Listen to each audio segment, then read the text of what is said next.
Yeah, good to go. All right. Hello everyone. Thank you for joining us today for the final round of Unscripted Pages, a literary fusion.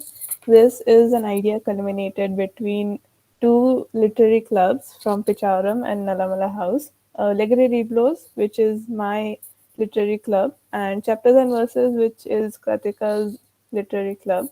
We initially planned to host this event as a collaboration and as a chance to celebrate and share and explore the world of writing and various ideas and perspectives that our participants have implemented and submitted very beautifully, I would say. Next slide, please, Pratika.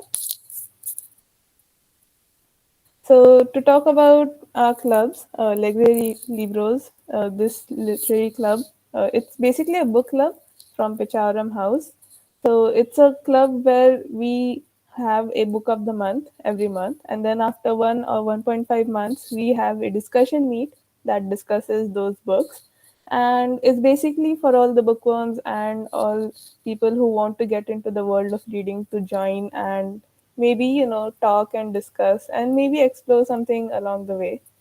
So if you want to, you can scan these QR codes. It's a membership form and a WhatsApp group link, and you can also come in and join in for our monthly discussions.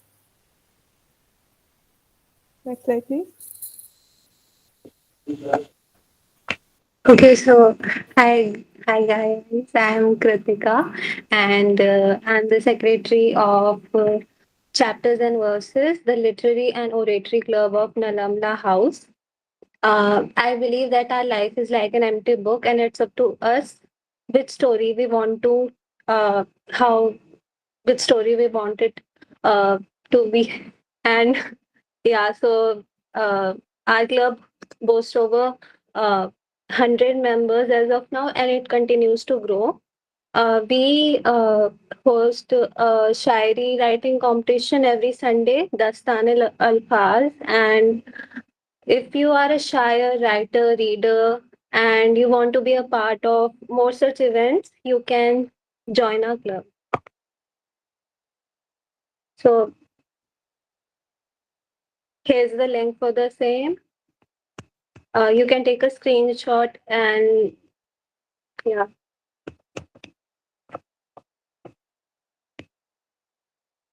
So, hello everyone. I'm core member from Chapters and Verses. Let's talk about the rules and judging criteria.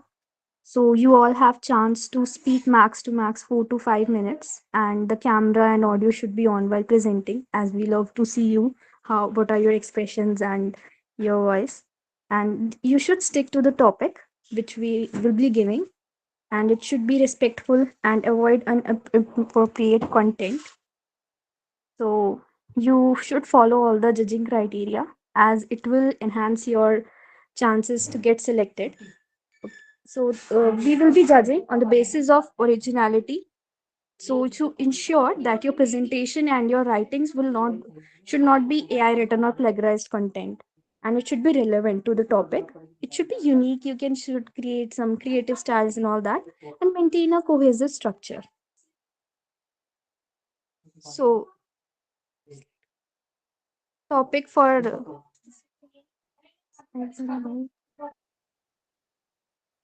yes. So the topic for your presentation is, if you get a chance to live inside a book, what book that would be? We would love to listen, and you should explain why. Be prepared.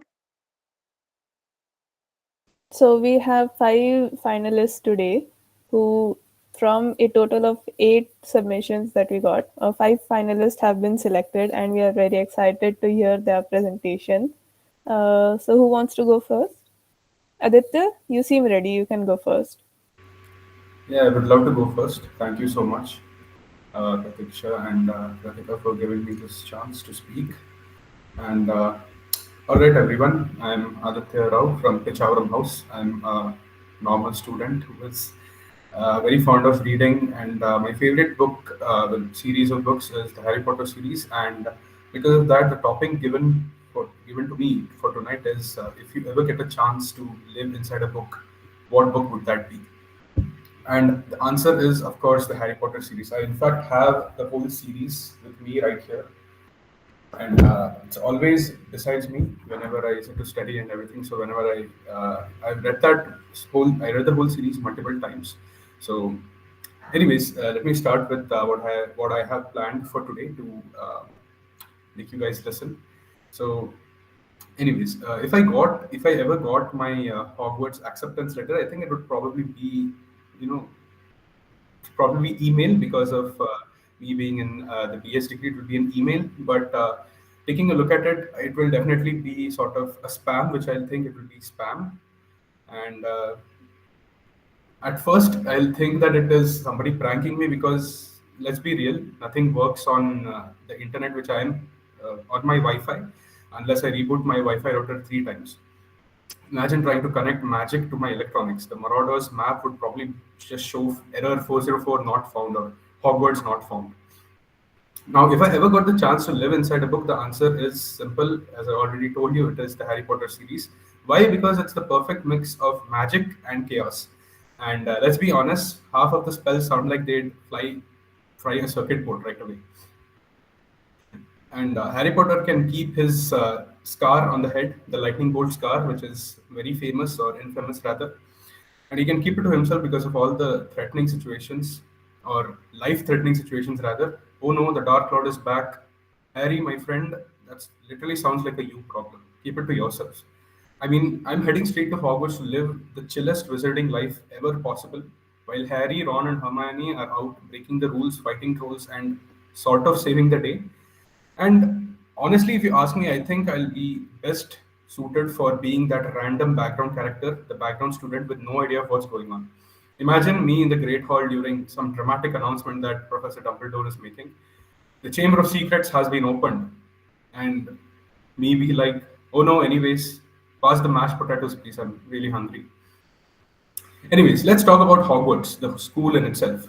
Hogwarts, School of Witchcraft and Wizardry. It sounds magical in theory, but let's be honest, let's face it, it's also a very difficult or a very interesting thing to say that it's a health and safety hazard which is disguised as a school. The staircase moves without warning, the forbidden forest is crawling with giant spiders and detention, just a casual stroll through the forbidden forest. Don't get eaten by werewolves, is what they say. But hey, if I survive all that, the perks of being a wizard is worth it, if you ask me. Imagine waking up every morning to breakfast in the Great Hall. The food magically appears, and you don't even have to worry about cooking it or washing the dishes. Now, let's address the important thing. Me, a student in Hogwarts, or me, an Indian student in Hogwarts. You know that me being myself, I'd bring some Indian flair to Hogwarts. Like, forget the pumpkin pastries and everything. I'd be smuggling samosas and kachoris into the Great Hall.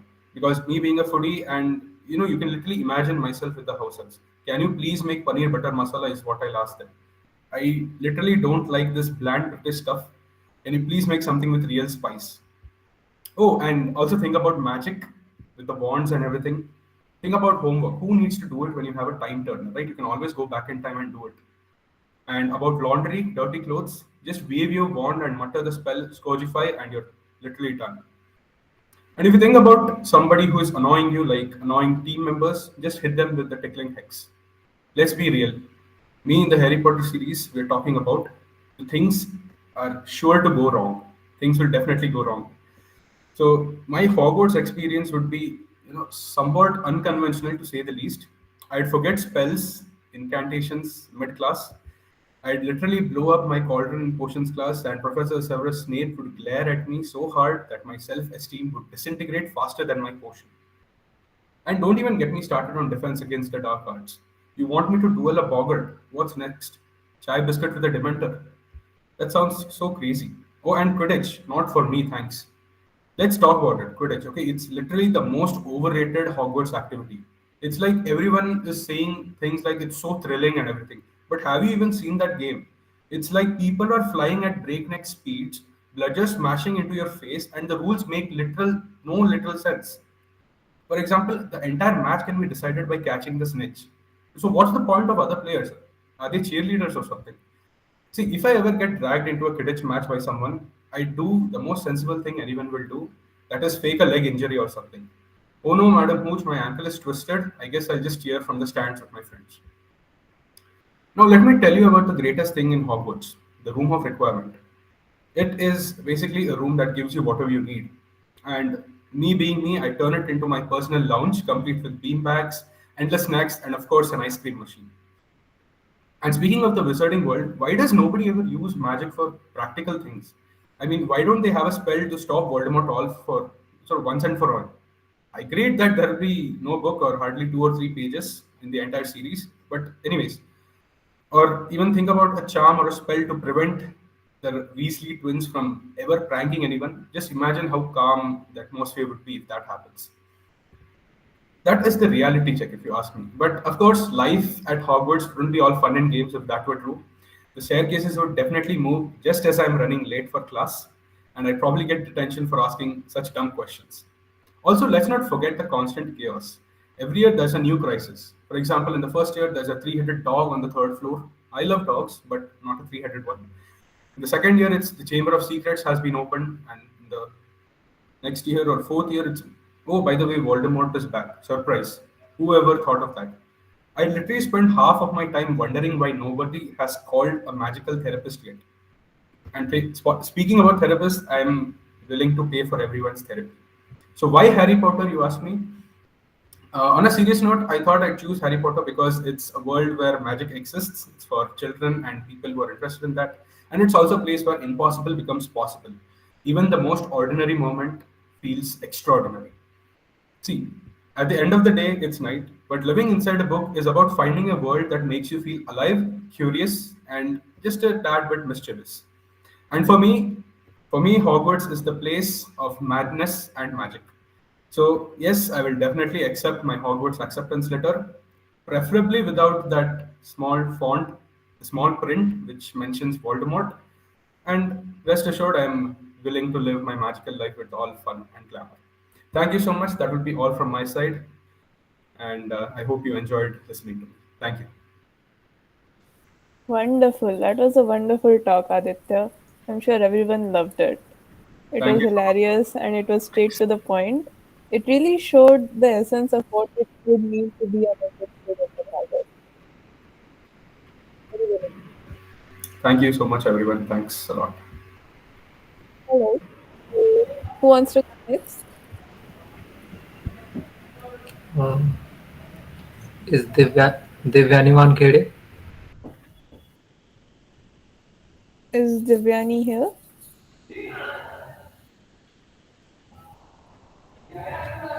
I think she isn't here right now. All right. Uh, Subranil Viswas? yeah, Shubhranil.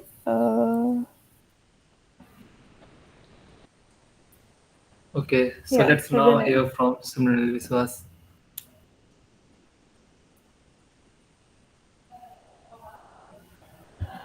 Hello, Yes, Shubhranil. You can is my start. audio clear? Yes. Yeah, so basically, I just finished writing this like half an hour, 1 hour ago. So I haven't been able to revise it, or I've neither been able to revise it nor rehearse it. Okay, so uh, if it sounds bad, just and also have no like writing experience. Yeah, so I'll try my best. So let's see how it goes. Okay, so before I start, just a little bit of context for the book I'm going to mention is Don Quixote of La Mancha. So for those of you who haven't read it, just a brief context, because without the context, you won't be able to get what I've written. So the story is basically about a man, a middle class man, who reads a lot of like chivalric books about knights and damsels in distresses, and he somehow goes mad and starts believing that he is a knight. Okay, when he is actually not. So he roams around the country and like fights monsters which don't actually exist in reality. but he believes that he is fighting monsters and saving innocent women, princesses uh, from these creatures. Uh, Also, he is deeply in love with this imaginary woman who doesn't exist. Her name is Dulcinea of Toboso. So her name is Dulcinea, and he is deeply in love with her, but she is not real. Okay, so this is the overall context. Okay, so now let me start.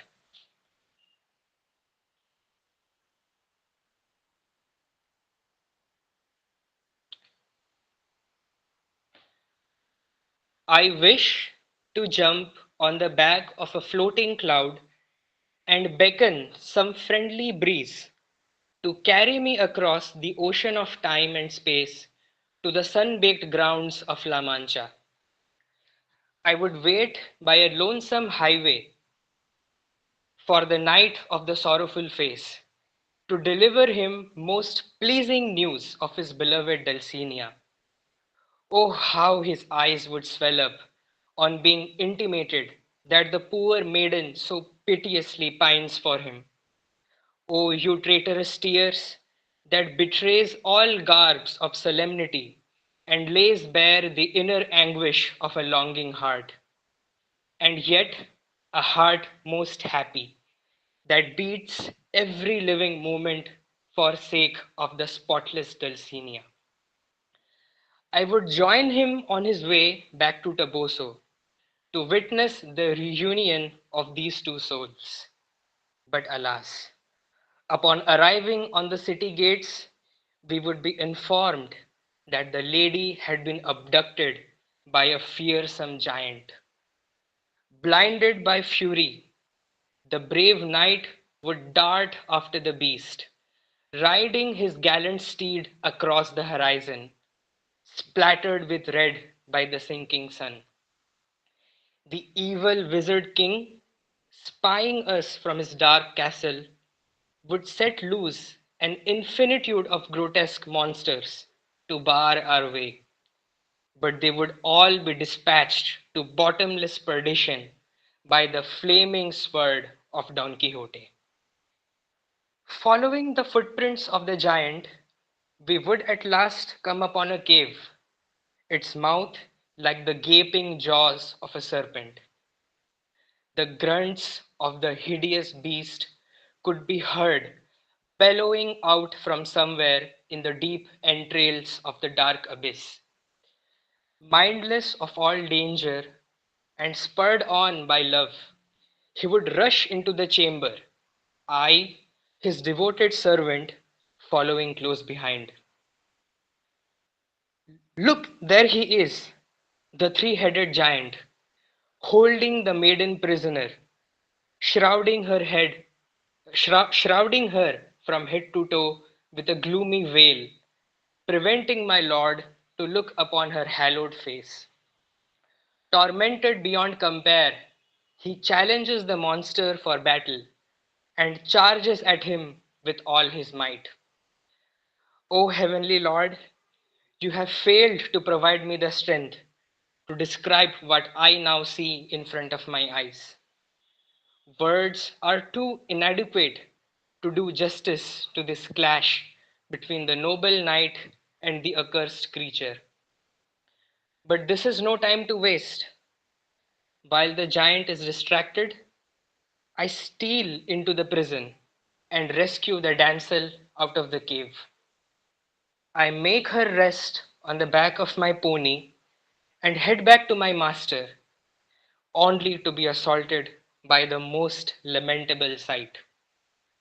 Right by the lifeless corpse of the beast, its chest split open and a sword lodged at his heart, lay the brave knight, his feet mangled beyond recognition.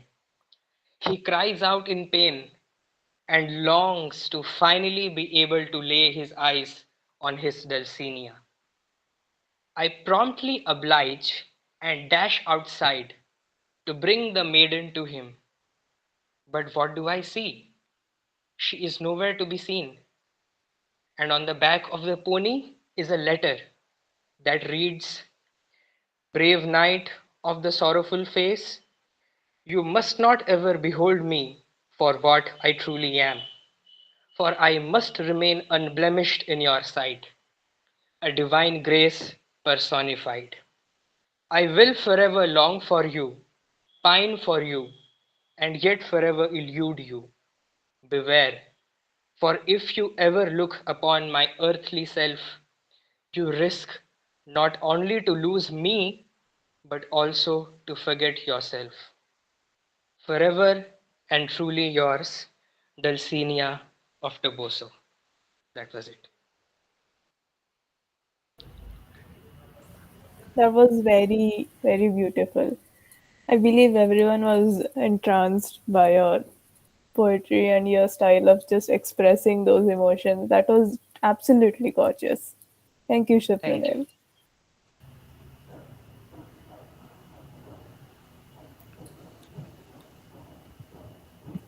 All right, Shamsan, would you like to go next?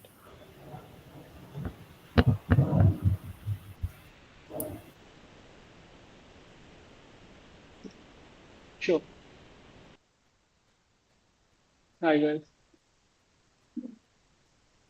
Hello. So yeah, let me start. The prompt was something I hadn't really given a serious thought to because you don't really consider the ramifications of your choice, right? My first impulse was to pick a fantasy series like Lord of the Rings or Game of Thrones. But the more I thought about it, good stories often don't make good events to live through. Like I heard someone say about the French Revolution. It is interesting to read about, but the ground reality would have been quite chaotic and terrifying. We recently lived through a once in a century pandemic and its subsequent recession. I'm sure none of you find it particularly fun. So, with due consideration, I've settled on The Merry Adventures of Robin Hood by Howard Pyle. It's been years since I've read the book, so forgive me if I get a few details wrong. I hope everyone is familiar with Robin Hood, the fearless outlaw who steals from the rich and feeds the poor. The reason I chose this book was the general fun vibe of Robin Hood and his merry men, his gang of outlaws. The book is set in 12th century England, and the outlaws live their life full of excitement and adventure. Their arch nemesis, the Sheriff of Nottingham, is a man with no redeeming qualities. And the protagonists keep outwitting the sheriff, all the while helping the needy who are being oppressed by him. Robin Hood and his gang have their own moral code and their own sense of justice, even though they operate outside the loop. They're very happy living in the Sherwood Forest among friends, and they share a very deep bond with each other. Throughout the story, they meet many antagonists who then have a change of heart and end up joining the group. The group is that fun, actually. Many of them show a fierce loyalty that is almost cult-like. Overall, I think the life of the Merryman appeals to my taste. This is a group of people working for a common, noble cause. They're righting wrongs, protecting the innocent, all the while drinking, fighting, making new friends, and having fun.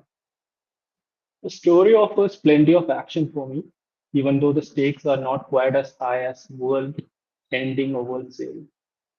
I get to help the poor, fighting for the common man against the bourgeoisie or the elites, which appeals to the socialist in me. And since they're outlaws, they live in a beautiful forest, free from the pressures of society and quite close to nature. While the risk of injury or death exists, I consider it a worthy cause to do it for. In conclusion, though I would not be saving the world in any sense, I get to save this small town from the oppression of a evil man. And the life of an outlaw is quite unstable and unpredictable. So each day could bring a new challenge and thrill. Feel like I could fit right into it. Thank you. Thank you, Shamsun. That was a very thoughtful presentation. Thanks. It's a very unique outlook to look on such things, and I'm very glad that you shared it with us.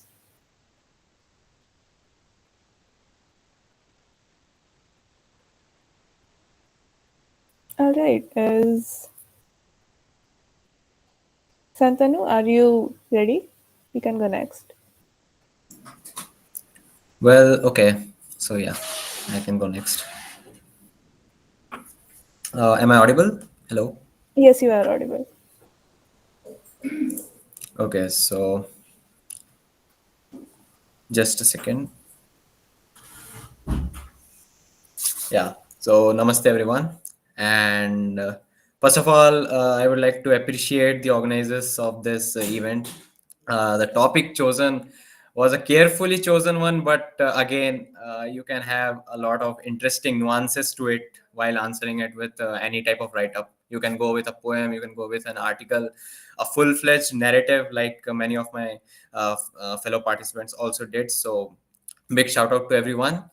The book I am going to choose is a little different from what every one of us has done here.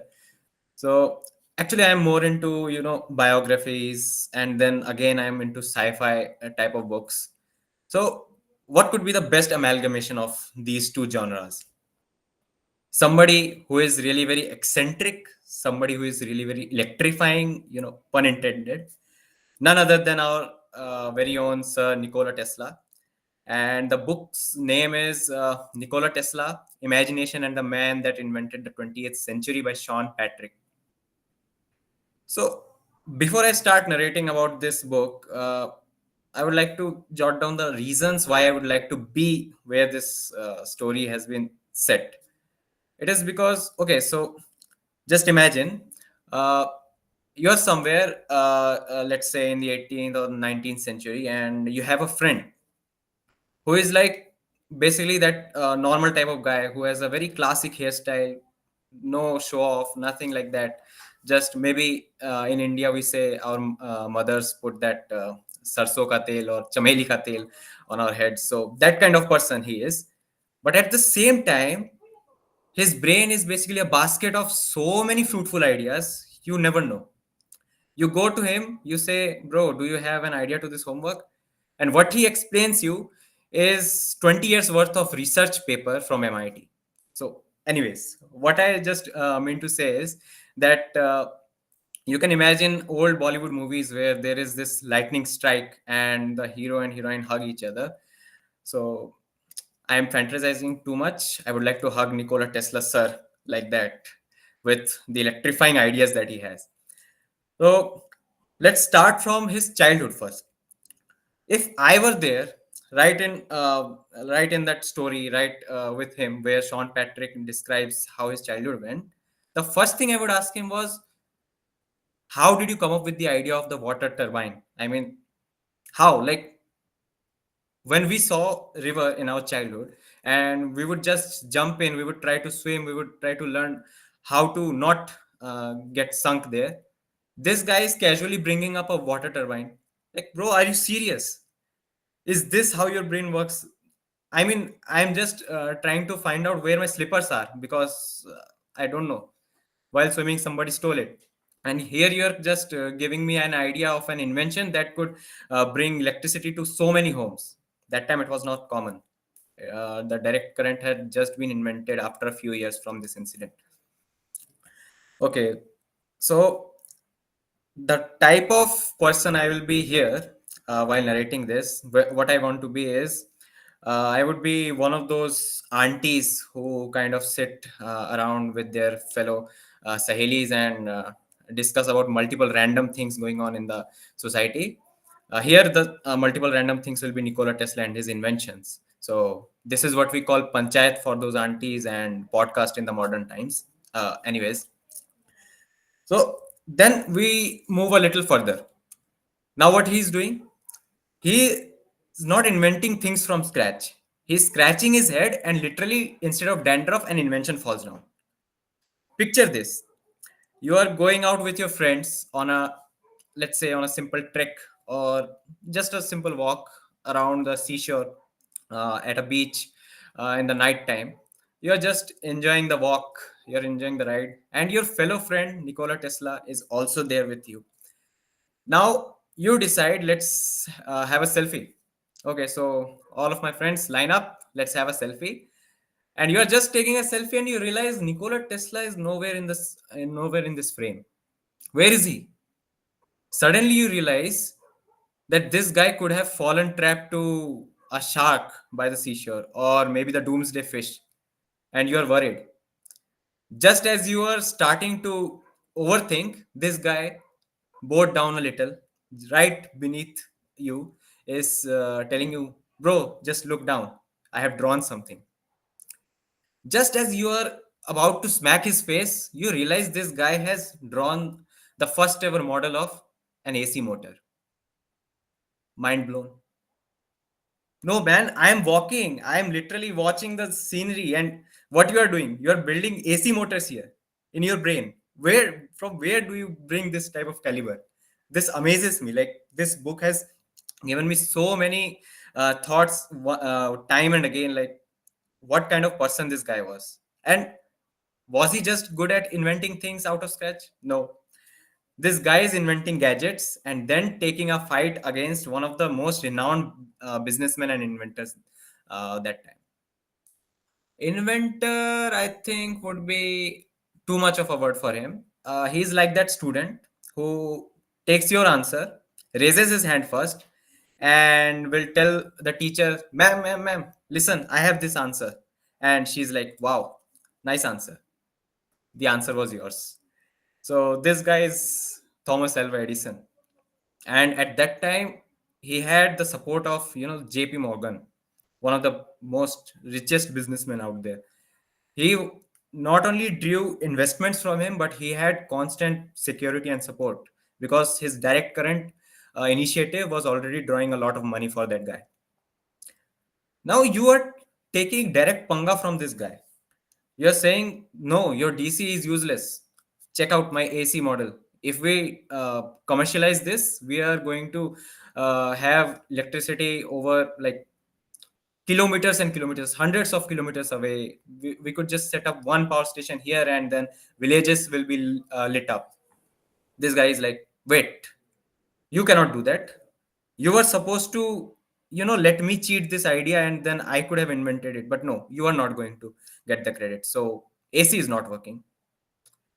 This guy says, okay, no problem, I'll do it on my own. And he did. His ideas are still in place and even better today. And what not are we doing today with those ideas? Like, these are just a few nuances from his life. Another important thing was the Columbian exposition, World's Columbian Exposition in 1893, where there was this fair, and his AC system just lit up the entire fair. Everybody was amazed.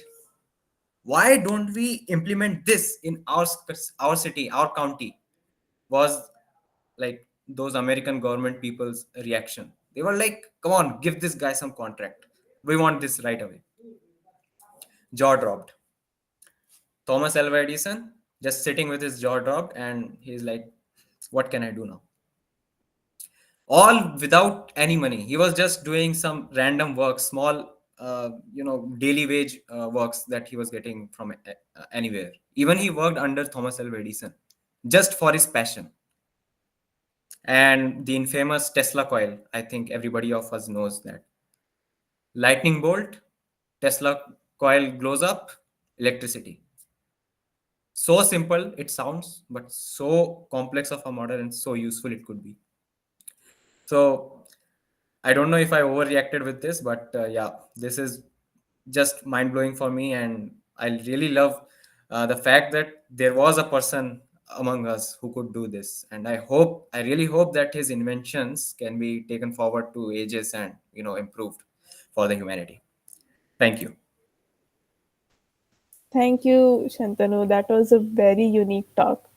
I think no one expected you to talk about a non fictional world, but it was still very entertaining. Thank you again.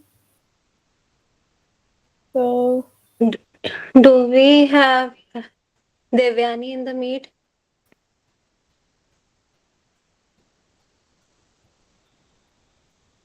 Hmm. She won't be able to join. Okay. All right.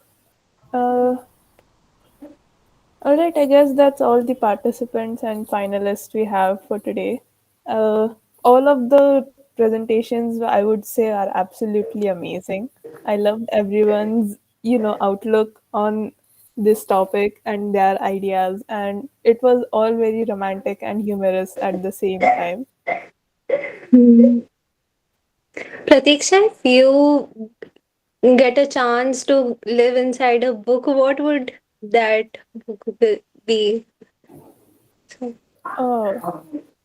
Oh, I haven't thought about it yet myself, but I would say living in a Shakespeare book would be quite interesting. Like you don't understand what's happening half the time, but it would be pretty entertaining to watch all the other main characters, kind of go through their lives.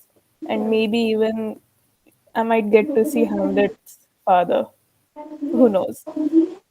That would be yeah, a nice. story. What about you, Pratika? My favorite book is Looking for Alaska, but it's so tragic. I don't think I would want to live inside that book. But I guess Harry Potter is quite nice. Yeah, Absolutely. yeah. All right, apart from a finalist, what all do you guys think? The all the attendees here, the audience, what book would you guys like to live inside? What about you, Abhay? Well, I love a book that's a classical by Shakespeare, Merchant of Venice. I would like to live in that book because there's a character named Antonio, and Shakespeare has described the friendship in a very better way, and I would like to live with a person like that, on whom I can totally depend, and I can trust the friendship thing. So I would like to live in that. Nice, nice. That's amazing, actually. Uh, I also want to live in a book which is totally blank with all the white pages. That would be amazing. right. It also gives you creative freedom, to write your own story. Like, since it's blank, you can also write with your own experiences as a fictional character. Mm. That's a nice Yeah, thought. actually, I'm writing. Nice. Anyone else?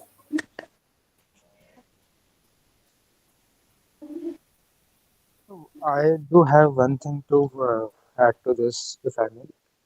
Yeah, sure. Go on.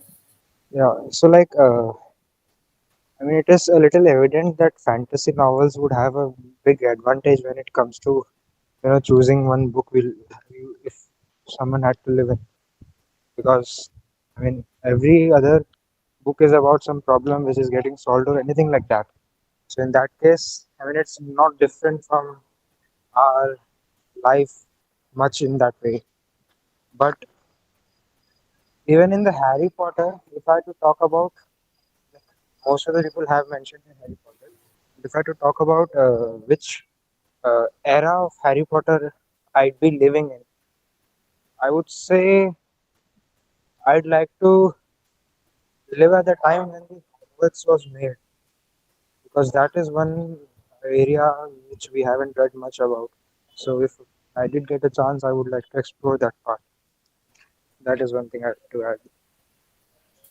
Right. I think before India got independence. Exactly.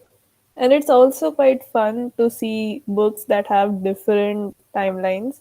Like there are different eras inside those stories, inside those worlds that we read. It would always be more exciting. Like if you get bored with just one era of any story, and if you have a time traveling machine, obviously you would be able to go to different eras and relive that story again. So this topic is Actually, quite really, it has a lot of potential. is there any book which is written on Ben 10 and quite similar stories? Okay, Have there are it. comics though. Like we totally forgot about it, but the comics are also a part of books, and those worlds are quite fascinating. When the Yeah, manga yeah. has a lot of, we can say Exactly. that. Marvel. Yes, indeed. That's the best To be way to honest, put it. if it was possible to read the comics of fictional characters, I mean the comics which fictional characters used to read, I would like to read what Nobita used to read. I mean, his life, and there he is sitting at his home and laughing at some random comics. Bro, your life is more funnier than those comics, I would say. Vaishnavi, you have to say something? Yeah, I wanted to say, like, if we ask this question, like, which book world do you want to escape to, we can come up with many fictional words like Narnia or Westeros. But I wanted to ask everyone which book world you don't want to enter into. Like, for me, it would be the dystopian books, especially Fahrenheit 451, because that is a world where book reading is prohibited. Also, I would say I don't like the world of 1984 where thinking is prohibited. What are everyone's thoughts? Like, which world you don't want to enter? That's a nice topic as well. Uh, I think I Atonement. don't want to enter on self-help books. Yeah. Also, from like we had Diary of Annie Frank and The Boy in the Striped Pajamas. Those books are very traumatizing. So, like, I don't want to be a part of it, but those books Relax, are you are quite not. good. One thing more to add to I this. have a similar Like, story related to this. Can I share? Means Yeah, yeah, you can share. yeah, sure. once a girl in just like we can imagine in 2050 or more above the time future in future, a girl met two time travelers. One is from the Stone Age and the similar time we can say that Raja Maharaja wala time, and second is from 3000 and more years above. He found both the guys totally different. With the one from King's time and era, he was very conservative in thoughts, and he was not allowing his girl, no, his girl, to be free. And the second one, he was uh, feeling constrained by himself. Means he was fearing of girls. I can say he was afraid of girls. Yeah, and then girl was not in any kind of thoughts ki how I will manage these both boys, these two different boys, which has been came from the future and the past. So I have this thought. Nice. That's also a nice thought. Actually, I had completed this, but I would not share here. Nice, nice. Now let me And ask something. If you are given a chance to live inside a book, which IITM prefer, which one would be? Guys, just Definitely one not thing Computational thinking before. book. stats and math. Definitely that computational thinking book which they advertise so much in the foundation level. I am from electronic systems, but I watched those lectures, and even when I scrolled to some random point in that video, that book was there. So it was some sort of advertising, and I remember it really. So it's definitely that book which I want to be a part of.